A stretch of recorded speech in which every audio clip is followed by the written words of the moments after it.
सुप्रभात बच्चों। अभी पिछले जो सैटरडे को हमने पढ़ा था, मैंने वर्ण विचार आपको पढ़ाया था। वर्ण विचार में मैंने आपको वर्ण की परिभाषा कि वर्ण किसे कहते हैं, किसी भी भाषा की सबसे छोटी ध्वनि वर्ण कहलाती है, और वर्ण के दो भेद होते हैं। वर्ण को हम दूसरे शब्दों में अक्षर भी कहते हैं। वर्ण के दो भेद होते हैं, स्वर और व्यंजन।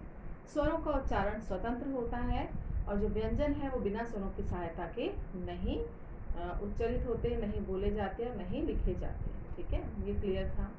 स्वर के कितने भेद होते हैं? 3 भेद होते हैं, ह्रस्व स्वर, दीर्घ स्वर और प्लुत स्वर।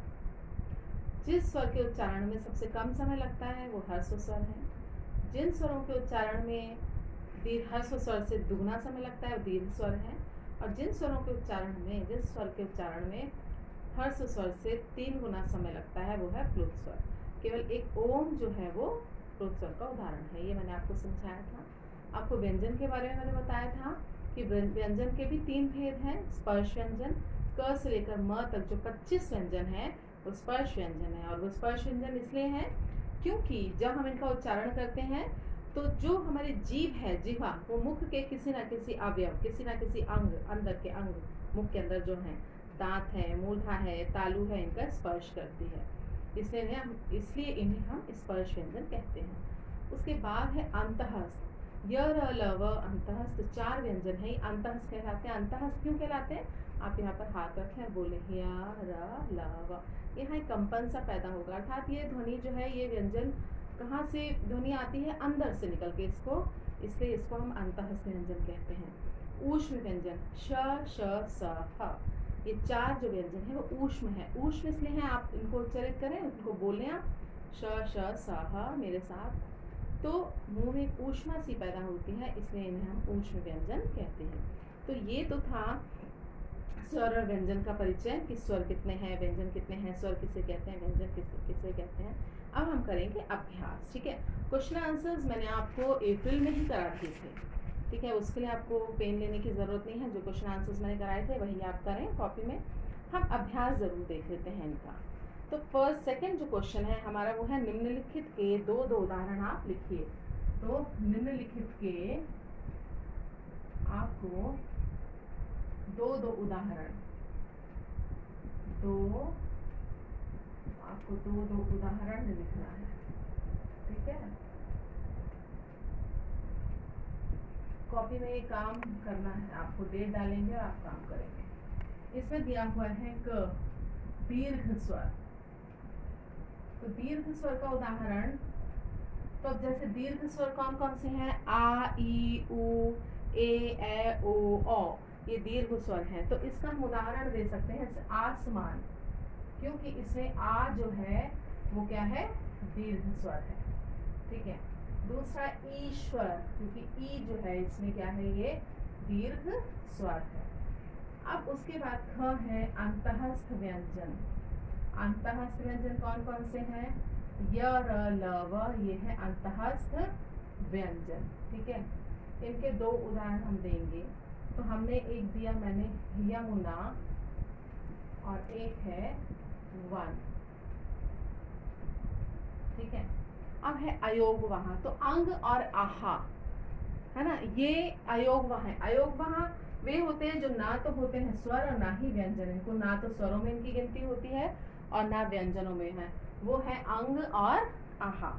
तो अयोग वहाँ के उदाहरण यहाँ पर 2 लिखने हैं। वो है आपका अंगूर, और एक मैंने आपको दिया है प्रातः। अब इसके बाद है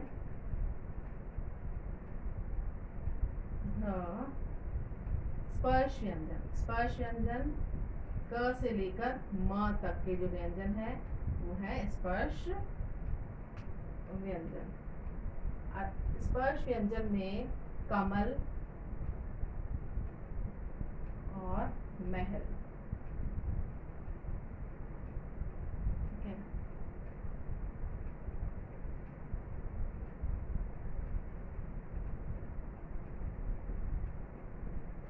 ऊष्म व्यंजन।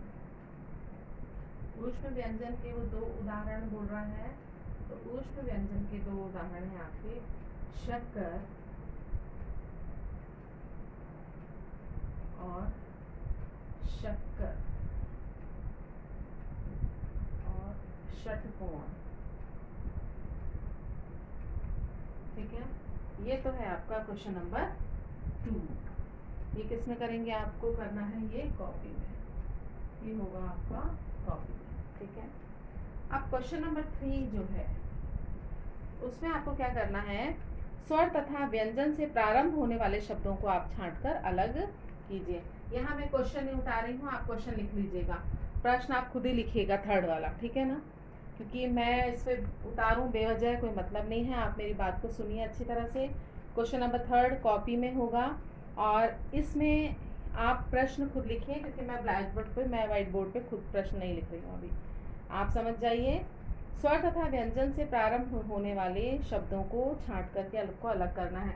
शब्द दिए हुए हैं इसमें, हर्ष, उन्नति, आसमान, व्यक्ति, विद्यालय, अभिमान, आज, इमली, उल्लू और पराजय। अब इसमें से आपको स्वर और व्यंजन वाले शब्द छांटने हैं। तो आप इसको क्या करिएगा, पहले प्रश्न उतारिए। प्रश्न मैं ब्लैक बोर्ड पे, व्हाइट बोर्ड पे नहीं लिख रही हूँ, है ना, क्लियर कट, क्योंकि मैं लिख रही हूँ बेवजह लिखूंगी मैं, आपको मैं उतारी हूँ। आप प्रश्न पूरा उतारिए। प्रश्न क्या उतारेंगे, स्वर तथा व्यंजन से आरंभ होने वाले शब्दों को छांटकर अलग कीजिए, प्रश्न उतारेंगे आप। अदरवाइज कॉपी में मैं बिल्कुल कट कर दूंगी, मुझे काम बिल्कुल सफाई से चाहिए। वीडियो में मैं जो कह रही हूँ बिल्कुल क्लियर कह रही हूँ। एक बार समझ में नहीं आ रहा, दूसरी बार सुनिए, दूसरी बार नहीं समझ में आ रहा, तीसरी बार सुनिए। वीडियो आपके पास अवेलेबल रहेगा, आप अच्छी तरह से सुनिए इसको। ठीक है, ये क्वेश्चन जो है मैं व्हाइट बोर्ड पे नहीं उतार रही हूँ, आपको पूरा प्रश्न लिखना है। उसके बाद आप पूरे शब्द उतारेंगे, है ना, और शब्द आप शब्द उतार लीजिए, जितने भी शब्द हैं ये 10 शब्द यहाँ पर दिए हुए हैं, 10 शब्द को उतारिए। फिर आप एक तरफ लिखेंगे आप स्वर और दूसरी तरफ आप लिखेंगे व्यंजन। ठीक है, तो आप जो इसमें स्वर और व्यंजन आपको पता है, आ ई उ री ए ओ औ, ये है स्वर। क ख ग घ, क से लेकर म तक, य र ल व श श स ह, ये व्यंजन है। ये आपको स्वर और व्यंजनों का पता होना चाहिए। ये फर्स्ट सेकंड क्लास से स्वर और व्यंजन पढ़ा देते हैं, इसलिए अब इसको मुझे बार बार मैं एक ही बात को नहीं आपको दोहराऊंगी। तो ये आपको पता होने चाहिए। 10 शब्द दिए हैं, पहले प्रश्न उतारेंगे आप, क्लियर। उसके बाद आप ये शब्द उतारेंगे, उसके बाद एक तरफ आप लिखेंगे स्वर और दूसरी तरफ आप लिखेंगे व्यंजन। अब जैसे हर्ष, हर्ष जो है वो व्यंजन में है, तो यहाँ पर हर्ष किस में आ जाएगा, व्यंजन में लिखा जाएगा। उन्नति स्वर, क्योंकि ऊ जो है वो किससे शुरू, ऊ क्या है, स्वर है, ऊ, इसलिए ये स्वर में लिखा जाएगा।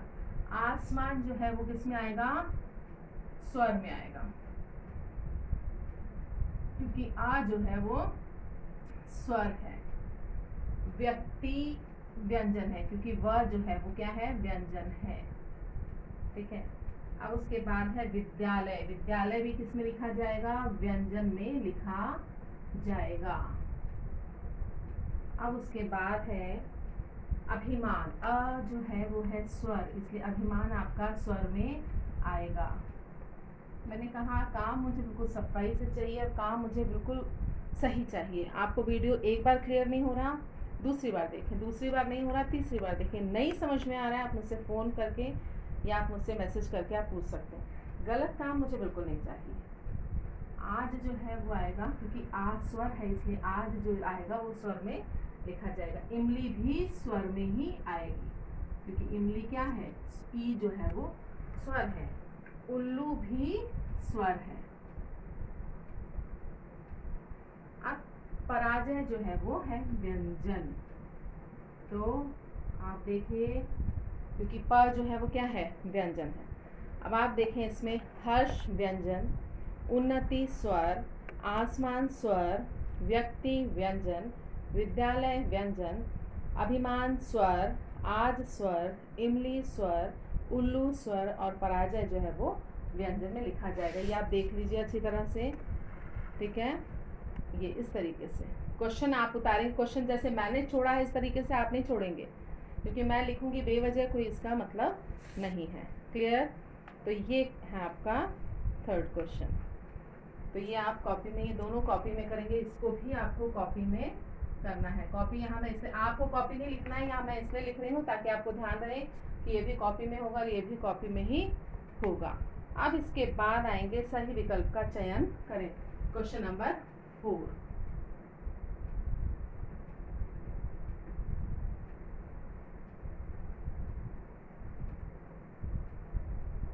क्वेश्चन नंबर 4 है सही विकल्प का आपको चयन करना। और इसी तरीके के क्वेश्चंस आपको, जैसे आपका मान लीजिए टेस्ट हो रहा है, ऑनलाइन ही होगा टेस्ट आपका, है ना, PT1 मेरे ख्याल से तो उसमें ऑप्शन आपको दिए जाएंगे और वो ऑप्शन आपको अच्छी तरह से, वो ऑप्शन उसमें से आपको कोई भी एक ऑप्शन चूज करना है। तो ये है सही विकल्प का चयन करें क्वेश्चन नंबर 4। इसको भी आप किस में करेंगे? कॉपी में। मैं आपको कॉपी नहीं लिखना है, मैं आपको इसलिए लिख रही हूँ ताकि आपको क्लियर रहे कि आपको इसको कॉपी में करना है। अब क जो है मैं केवल राइट आंसर यहाँ लिखूंगी, ठीक है। क्वेश्चन आप लिखेंगे, मेरा क्योंकि लिखना बेकार है, मैं आपको समझा रही हूँ। क्वेश्चन नंबर 4 सही विकल्प का चयन। अब मैं लिखूंगी, कोई सेंस नहीं है। आप देखें, ध्यान रखें कि यहाँ पर प्रश्न है और प्रश्न के 4 जो है वो विकल्प हैं, इसमें से कोई एक विकल्प आपको लिखना है। तो ध्वनियों, सही मतलब, तो ध्वनियों के चिन्हों को कहते हैं, तो ध्वनियों के चिन्हों को क्या कहते हैं? वर्ण कहते हैं। क्या कहते हैं? वर्ण। तो इसका क्या आएगा?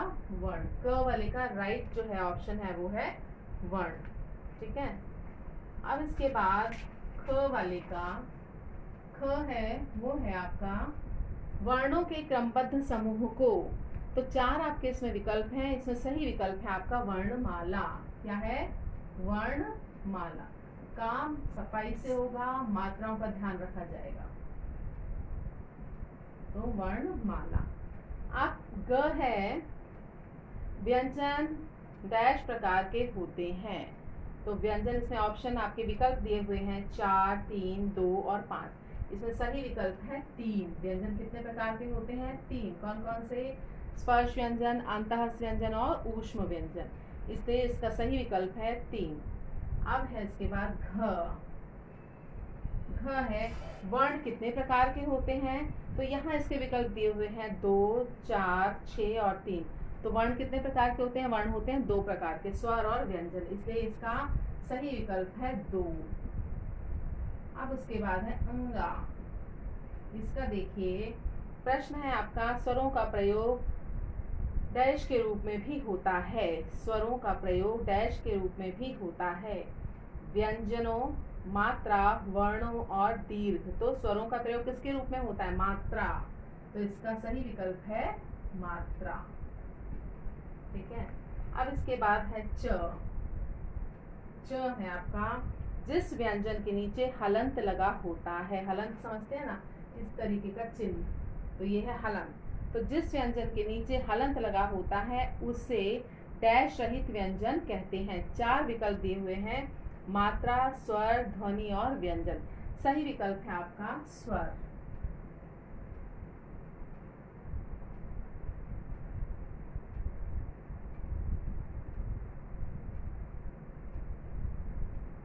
अब इसके बाद है छ। हिंदी में स्वरों की संख्या, गलत है, हिंदी की स्वरों की संख्या।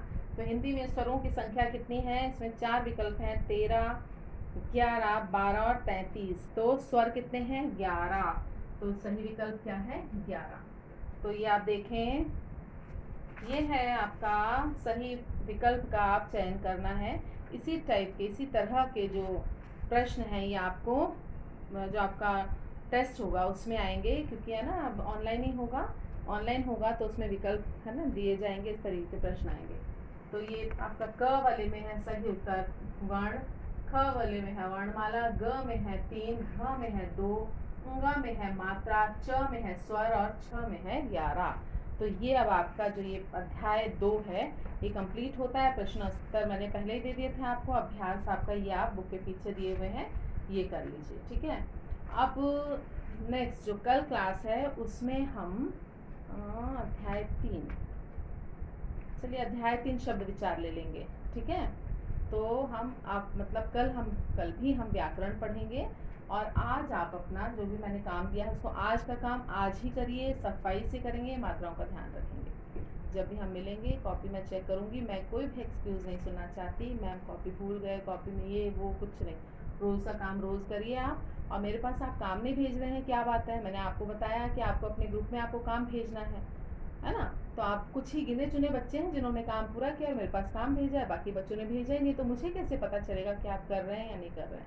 इसलिए आप मेरे पास काम आप मुझे भेजिए, है ना? मैं नाम नोट करती जा रही हूँ कि कौन सा बच्चा किस बच्चे ने मुझे वर्क कंप्लीट करके दिखाया है। नाम मैं उनके नोट कर रही हूँ, क्योंकि फिर मैं आगे कोई किसी तरीके की बात नहीं सुनना चाहती हूँ। वर्क कंप्लीट करिए। कल हम मिलते हैं व्याकरण की बुक के साथ। व्याकरण की बुक और पेंसिल आप अपने साथ रखें और कल शब्द विचार पढ़ेंगे।